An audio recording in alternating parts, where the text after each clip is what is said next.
Labubus, Taylor Swift, and Sydney Sweeney. Here's the deluge that was 2025.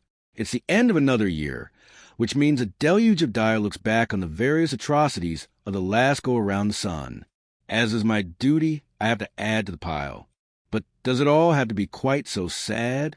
Do we have to dutifully trawl through the muck to find some elusive meaning to what we've been forced to endure? Unfortunately, yes, it was a tough year again, and we met it all with a shrug. As we've all been made punishingly aware, Dictionary.com's word of 2025 is 6 to 7, a viral meme slogan, which is technically 2 words. Pretty cheeky of the dictionary to cheat on their own assignment. How tragically emblematic of the year we just witnessed. We're all too apathetic to even complain about getting swindled by a gaggle of word snobs. Apathy would have been a better choice for word of the year, considering how we collectively shrugged at every dispiriting development of the last 12 months.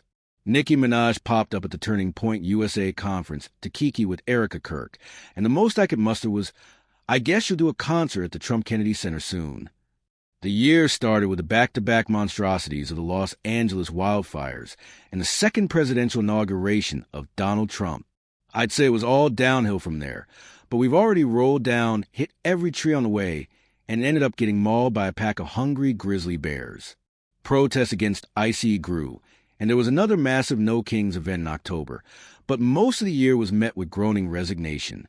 We act as though we just have to wait out the clock on this accursed era, like the world's worst NBA team hopelessly tossing up three-pointers while down by 50. Eventually, getting dunked on by LeBron James becomes tiresome. But what if, at the bottom of the restaurant dumpster that is life on Earth, there's an unopened tin of caviar, plus a box of blinis, some cream fresh, a bottle of ice-cold champagne, and also a lovely silver spoon, and a copy of Architectural Digest. The most luxurious indulgence imaginable is being able to fixate on people and events that actually don't matter. Back in the old days, a series of stupid things would happen during the year, and we'd all have a laugh about it. Remember the Macarena? That was great. 2025 didn't launch a dance craze on par with yuppies swiveling their hips like a broken car radio antenna in a windstorm, but we were blessed with just enough inanity to get us through a cursed year. Let's start with Labubus.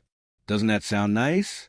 Little furry gremlin dolls that people who are bad with money decided to hoard like toilet paper during a mass quarantine.